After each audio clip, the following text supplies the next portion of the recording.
This is. It's my last vice. I don't really drink. I stopped drinking coffee.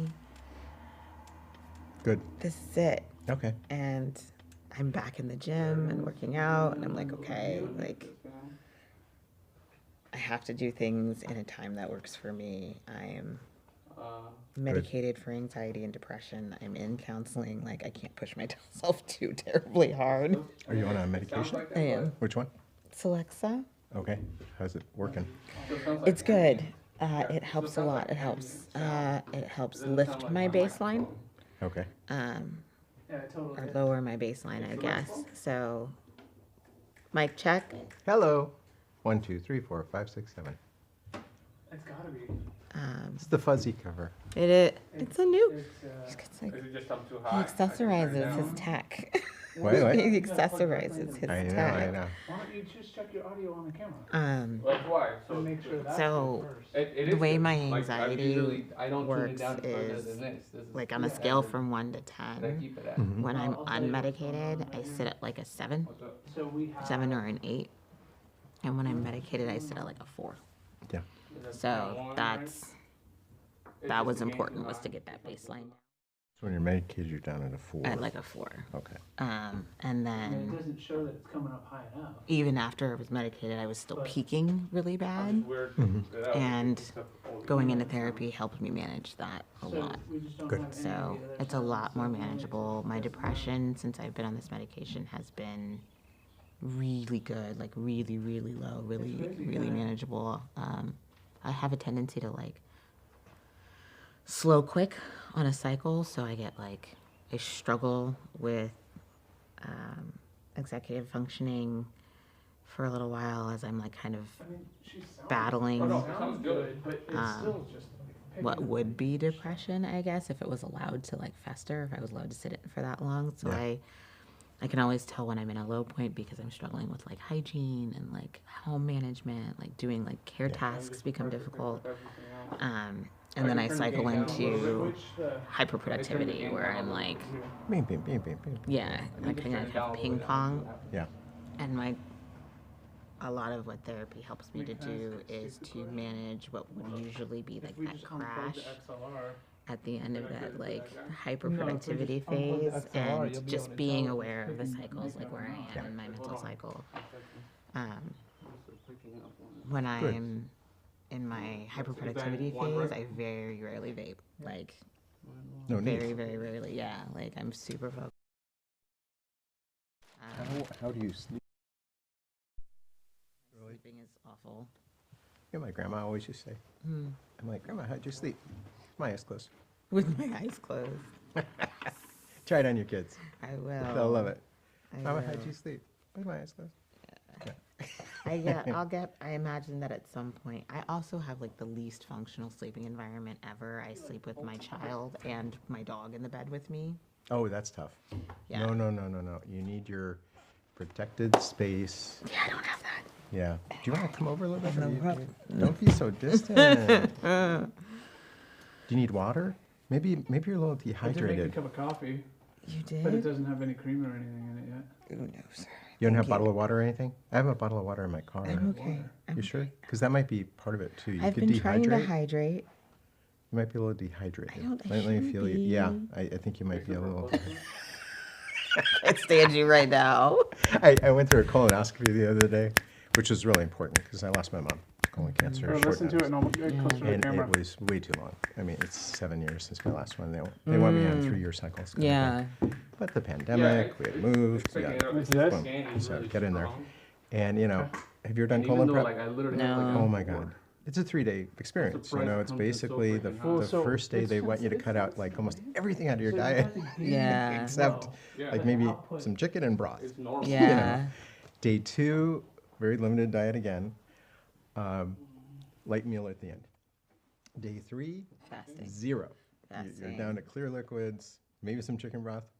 And then that night, because they had me on an afternoon You were keeping appointment, the stools back here for actual visual. afternoon appointment, and then they ended Okay, up it's good.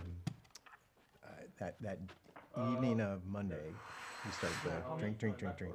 Wallet, no. Half he's gallon gone, of he's this already solution. put it in. Slam it down. Wallace is in theory coming in, And it's so- lemon flavored. You put some lemon So, flavor? you But guys, yeah. as soon as you guys are ready to go. Okay. do you want- We're on it. All right. I'll tell you the rest afterwards. What are we talking about today? What you got for me? You got- I got stuff. So just roll it. Oh, and okay. you just take a rest, okay? Okay. I'm just glad that the ladies are not here. Oh. I'll tell you why. This is Okay.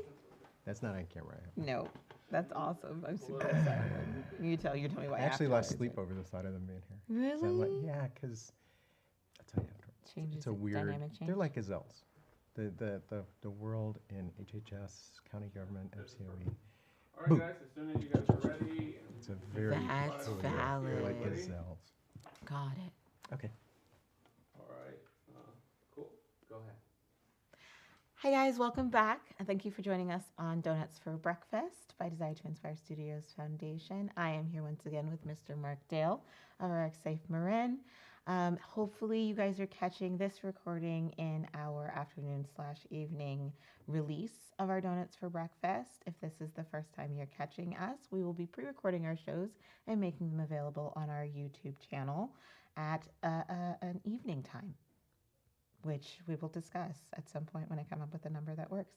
So let's jump into it. We are going to be, as usual, talking to Mr. Mark Dale about our youth in Marin County, our issues with opioid addiction, mental health and wellness in our youth, the struggles they're going through, and what we're doing about it.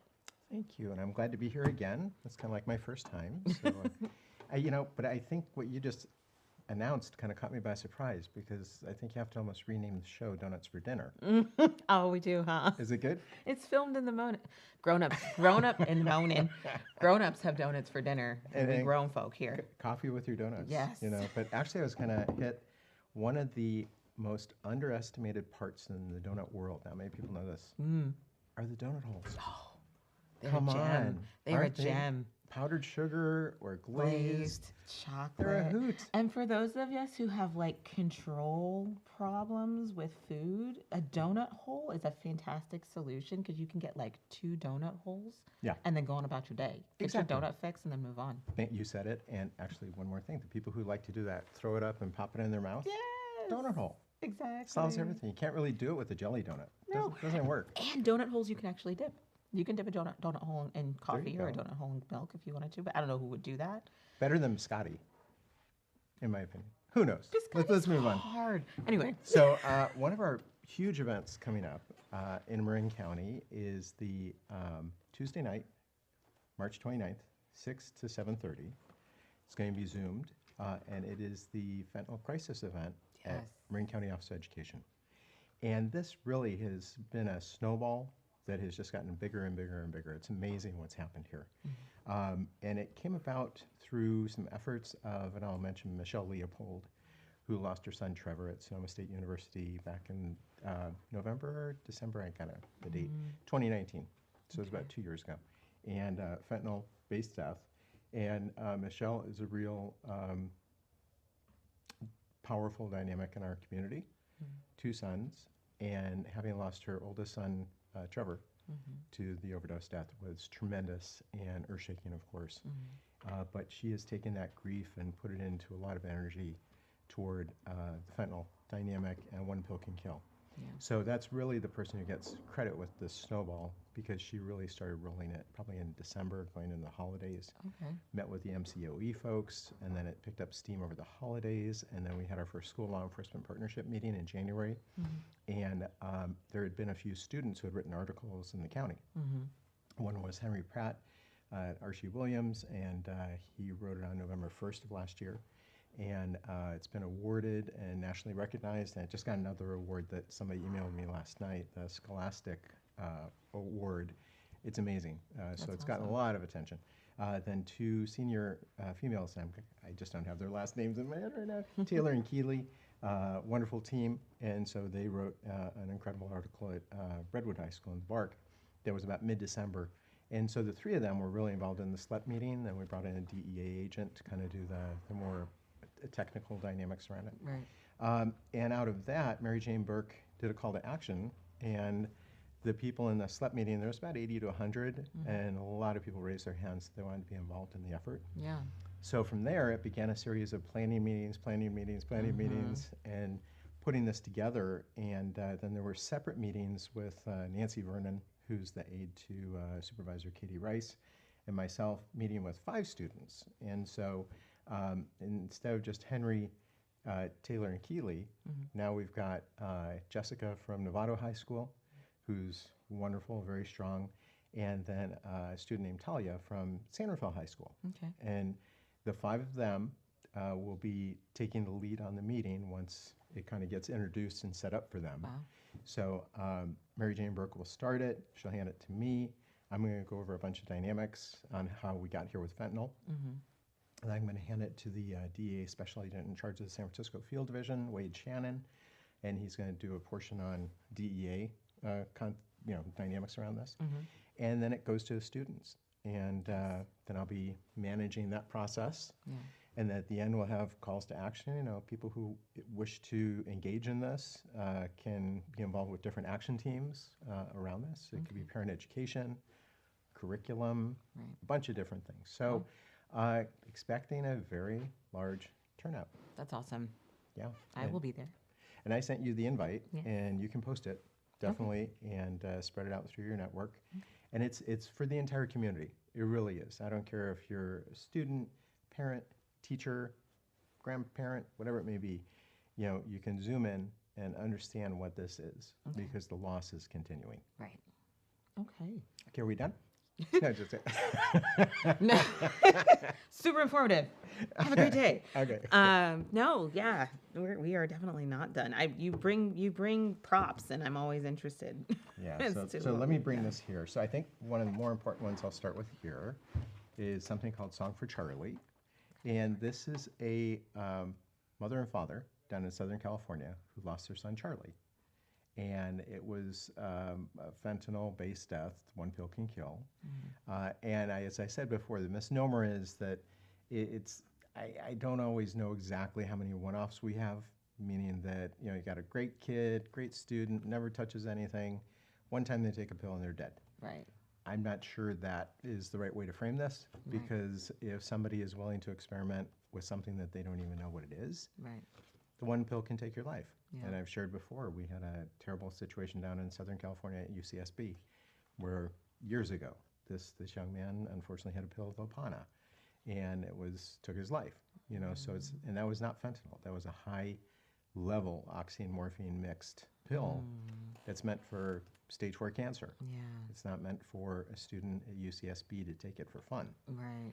And, you know, and that's such a cute name, Opana. Sounds just like it's a Hawaiian flower or something. Yeah. It's not, you know. So Song for Charlie has been really good at dialing in on the social media aspects, because unfortunately where a lot of our students are able to get the contact with their dealers now is just tick, tick, tick, emoji, emoji, emoji, boom. Yeah. And sure enough, it's like DoorDash or Yeah. Grubhub. It just shows up right in your locker. What the heck? They even got your, you know, it's just like, Wow. they got your combo number. On and on. It's just amazing to me how this works. And I am stunned because most adults are busy in their world, Right. but kids are busy in their world, Right. and never the twain shall meet. And I think that's the difficulty here. You Yeah. got to have incredible parent education. You got to have teacher, educator education, Yeah. because they're the ones with your kids during the waking 8 hours. a day, 5 days Yeah. a week. They see your kids more than you do. And they know if your kid is not doing good on grades, what's one of the first indicators of pot use? Grades, especially with math. Yeah. And because you cannot, apparently, pot hits the portion of the brain where you do math. Seriously. I've had math professors and math teachers test this who weren't pot smokers Yeah. because they heard it, they didn't believe it. Right. Here's highly trained math professionals Yeah. who screw up their equations and formulas. That they teach. Yeah, Interesting. because the pot hits that part of the brain. Interesting. The odd thing is, if you're on meth, you probably can do equations. Just kidding. It's an inside joke here. It's horrible. I know. Not even once. Yeah, don't do it. It's holes in the brain kind of stuff, and I'll take you down the path. The holes in the brain. I'm going to tangent for like 2 seconds on the holes Please, in the please, brain. please, please. Because I was a peer educator when I was in 7th grade and 8th grade. And that was the first time that I was given like a visual representation of the effects that methamphetamines have on the brain. And we're still, at that point, we're learning what the brain actually looks like, right? We're in middle school. So we're like really getting an idea that you want those creases. A smooth brain is a bad plan. You want nice pink. You don't want gray activity. Like you're really learning. And we're seeing visuals of like these pretty brains with like pits in them. And to me, that was the most horrifying visual representation of the damage that drugs do to you at a neurological level. Because you can talk synapses and chemicals and all of that with a child, and they're not going to really be able to grasp that unless, you've got some exceptional need the visual. scientific minded. But No, you need the visual. When you show a kid a brain that looks like that it's been punched, like that hits different. Haha, get it? Sorry. Good job. It's awful. But it does. Like you're like, no, this is physical damage that this thing is doing to you. Yes, it goes in your mouth. Yes, it gets digested by your body, but it creates holes. Well, on a side note, in the tobacco world, have you ever seen lungs that have been hit by high tobacco, lung cancer, the nicotine use? I mean, and that's I just thought of that for the first time in all this. That just came to me because I was doing some research in the tobacco world, and that's a reality there. Okay, a lot of the lung cancers, they correlate to that esophageal cancer. But coming back to what happens in the brain, it is really, really tough. Have you ever been around a meth addict? Probably. So part of it is a meth addict. So on the low level, okay, they'll take apart the toaster, but they can't put it back together. Right. They'll take apart a laptop computer thinking that's a great idea. They can't put it back together. They'll take apart an engine. They can't put it, I mean, it's just on and on. They can't, and they're on a 3-day bender. Right. And they crash. Right. And what happens is their teeth, their hair, and I think I've mentioned before, I think it's called Project Meth out of Montana, but that founder lived in Marin, but did some really scary commercials that brought awareness to this. And a lot of people are like, oh, it's alarmist. No, it's not. It's real. Okay? And it's showing that beautiful girl who 18, 19, 20 looks great and then starts doing the meth. And by the time she's 24, she looks like 60. Yeah. Her hair is crap. Her skin is crap. Her teeth are out. Yeah. So that is a reality dynamic around meth. Right. Or you get the individual who wants to break into a house because they want to try to steal something to support their habit, but oops, somebody's home. Oops, it turns into a home invasion robbery. Right. Oops, it goes further. Right. So meth-driven crimes are a real dynamic too that you have to look at, and that's the death and damage around it. Right. That's collateral to the user. Right. It's tough. Yeah. It is a hardball game, and I think that where I really come back to again is that inception point. What's that first usage? Yeah. And how did it progress? Right. How did it go? So coming back to marijuana, meth, which is miles away. Yeah. But it's a reality in our dynamic as to how these things they crossfade. Right. You've got usage goes into a progression. Part of why I'm going to share Tuesday night is the thing I shared with you before about how that first usage might be from Adderall, going to Xanax. Right. But then you've got Xanax laced with fentanyl. Right. And then there's safety alerts that have been put out throughout the region, because right now there's a really bad batch of cocaine out there that's loaded with fentanyl. And that's mowing down a bunch of folks. Yeah. So you think you're taking a bump of cocaine.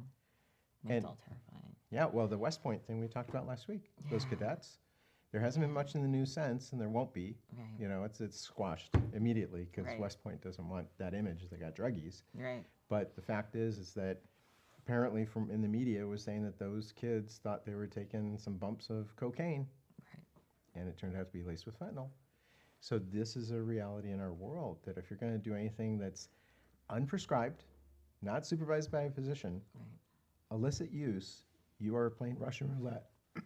You're loading that gun with one bullet, and it's like you might And not hoping die for the the first best. time. What's going to happen the next time? Right. Hate to get so tough. I know we're trying to No, keep it we light and fluffy, no. but We don't have to. We really don't. I'm thinking about, like you said, cocaine, and I love my community. Cocaine I associate with, and it might be a bias. I accept that there are some biases that I need to examine still, but like money. Yeah. Money, recreation, and disposable income in youth. well, you know what it is? The price of cocaine has apparently been driven down tremendously because competition from heroin, opioids, fentanyl. So, plus in Colombia, there's a name of, oh boy, the government there stopped taking actions against the primary cartel that grows the cocaine because there was a real drug war down there, and there was a lot of deaths. And it's kind of like what you hear a lot in Mexico. You got the cartels will, take 18 people, chop their heads off, put them in a semi-truck, and drop them in Guadalajara. I mean, this is hardball stuff, obviously, life and death. So when you look at what happens with this dynamic, so cocaine, the price of it came down, so it's not quite the high dollar money thing anymore. It is sad. It is there. It's easy to get in your little packet.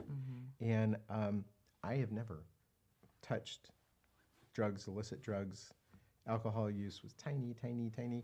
And it's just me.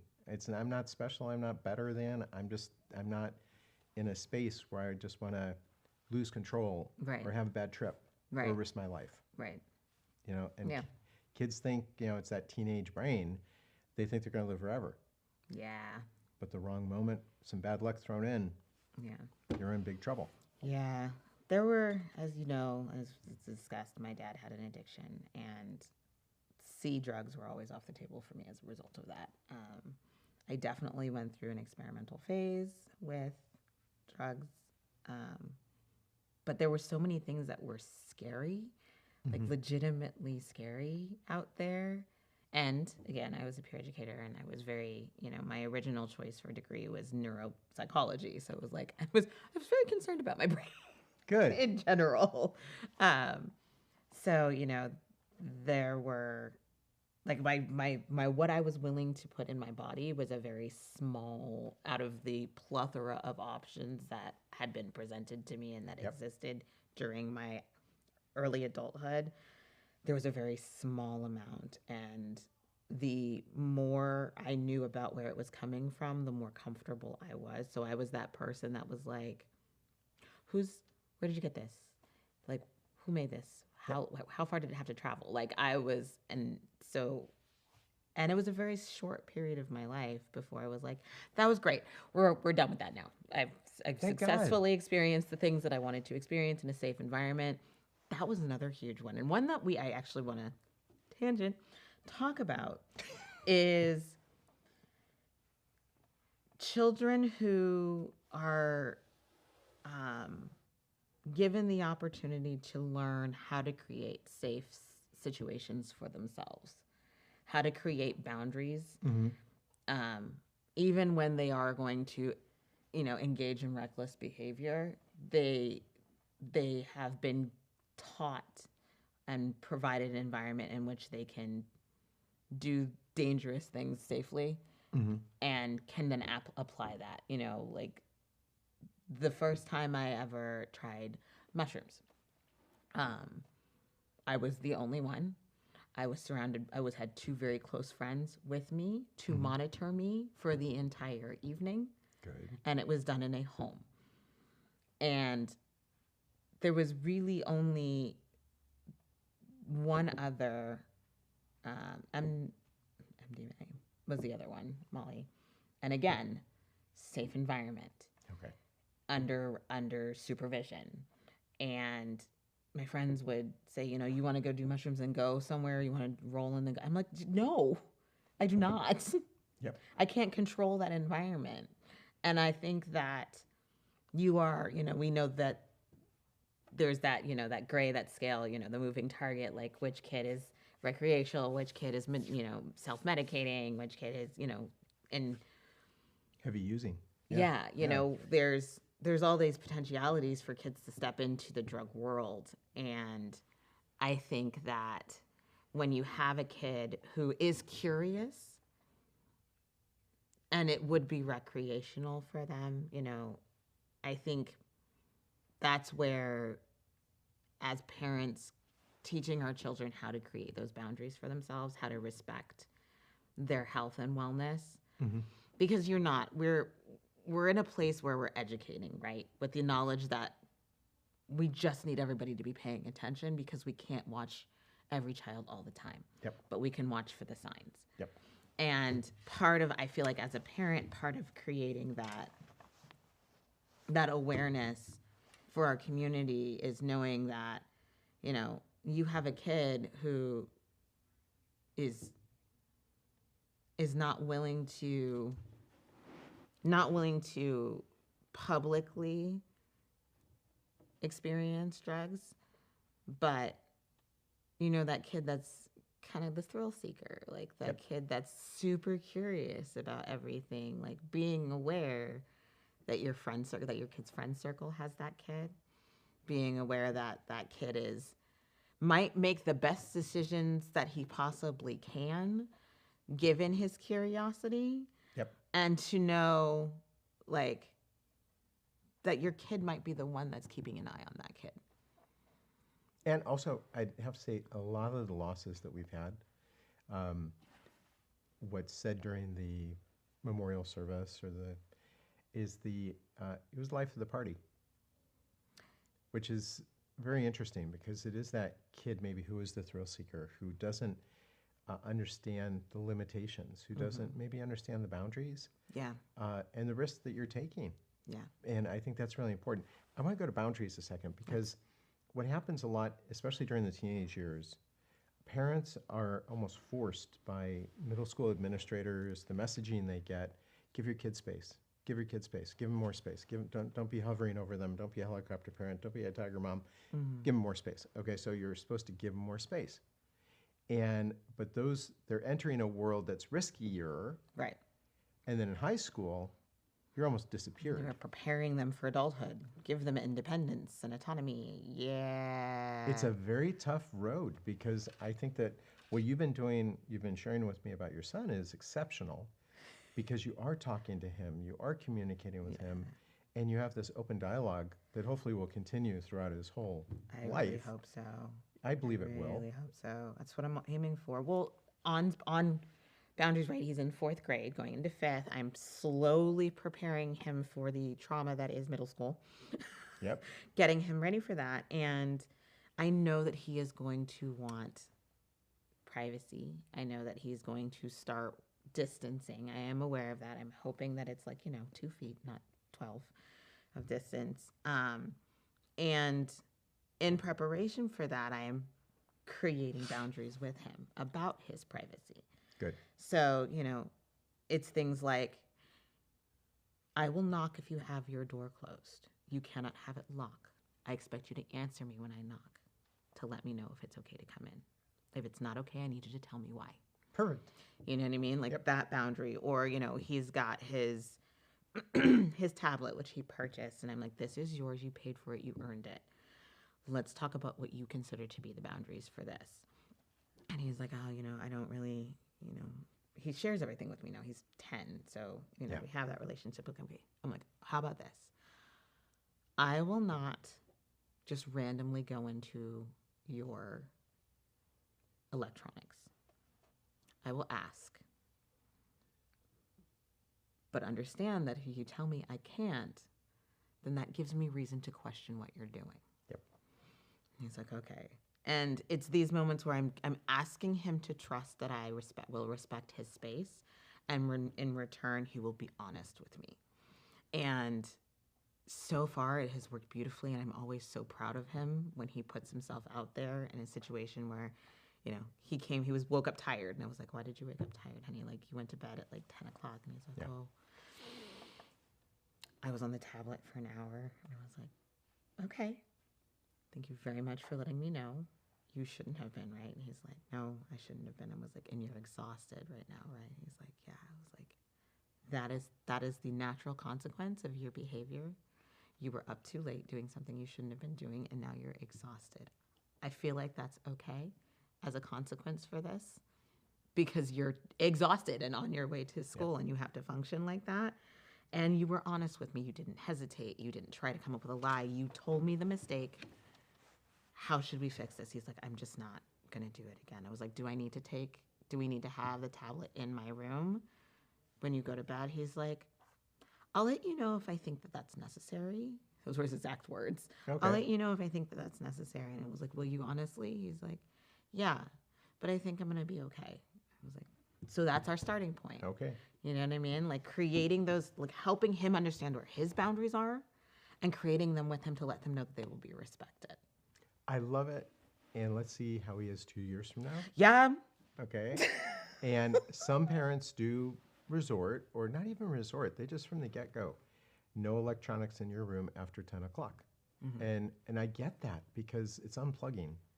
It's too attractive. Yeah. I mean, heaven forbid, look at adults, okay? You wake up in the middle of the night, you gotta go to the bathroom. You bring got your phone right there. You're like, okay, what story's hot? That's awful. And the blue light is terrible for you. Yes. All of the things, and it Yeah. turns your brain on Yeah. when you need to be sleeping. Right. Okay, if you just need to go to the bathroom, go to the bathroom, go back to bed. Right. So, sleep is a habit. Right. And I want to go one step further because at schools, they've recognized that students come to school exhausted. Yeah. Well, it's not from doing homework all night necessarily. No, it's really, It's it's really like- not. Or it's 5 minutes of homework and then 10 Three, minutes. yeah, 3 hours of YouTube scrolling or TikTok And scrolling. it's wiring the brain. We've It talked is. about this. When you've It got does. little kids, for anybody who's watching, you got a little kid, you're giving them this to let them just play that game. Boom, boom, boom. You're wiring their brain. Yep. It's not smart. It really is. You got to limit it. Get them in the outdoors. Get them in nature. Get them, looking up at birds and trees So- and the coyotes in the neighborhood. I've got a hot take on that. Okay. What do you say to the parent in an urban environment who is working 2 jobs and one of them is from home and they have no way of keeping their kid occupied, their toddler occupied while they're working other than to put them in front of a screen? That's a challenge. That's tough because I grew up in front of the TV. Yeah. I'm not But a TV saint. is different. Yeah. TV is different. And that's like I struggle because I work from home. I have a toddler. I manage her in a way that is not what I would like. She Okay. definitely gets significantly more screen time than I would prefer.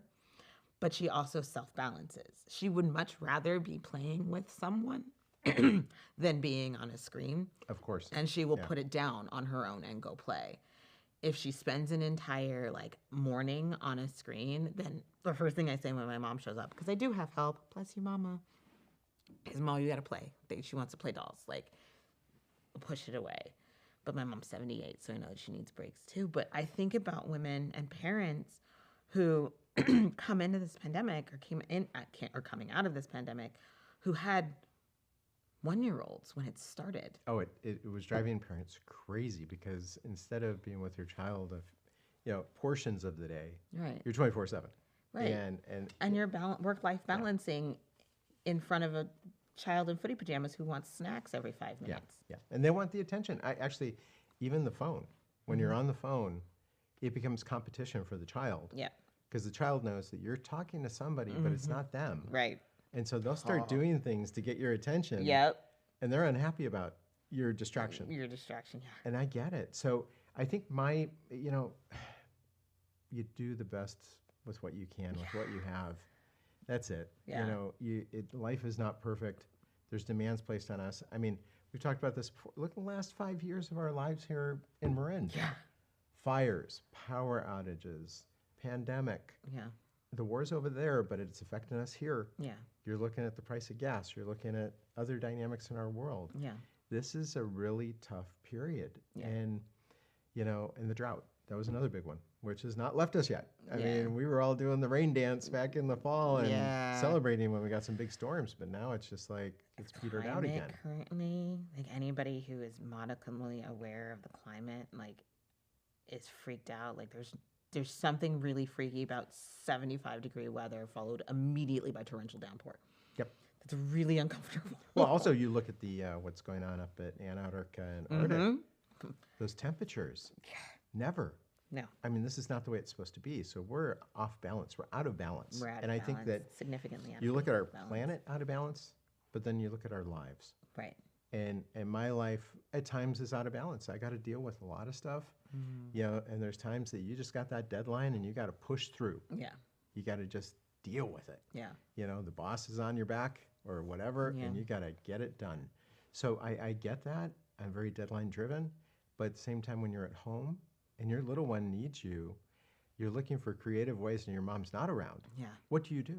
I mean, how do you just kind of let her just sit and watch Yeah. Sesame Street or Yeah. whatever it may be? I mean, the games on her tablet are educational. Good. So that's her tablet. And she'll engage and then in that. And there are times where she wants to watch YouTube Kids. And it's YouTube Kids specifically, not regular YouTube. My daughter is 4.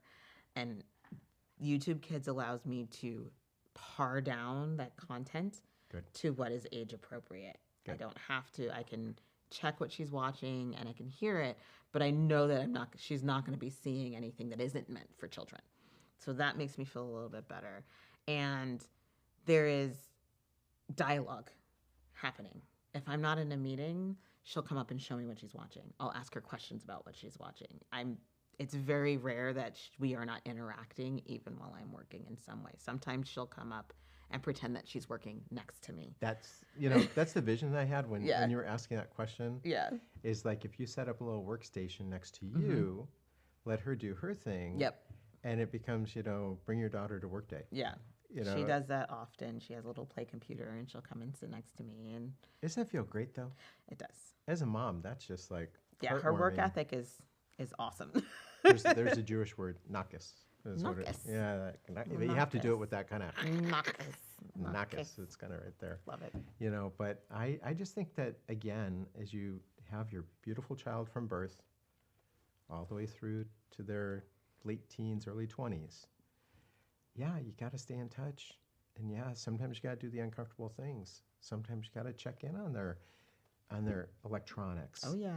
And just kind of say, I just need some peace of mind here. Yeah. And and unfortunately, when kids get into drug dynamics and drug testing starts at home, you don't trust me.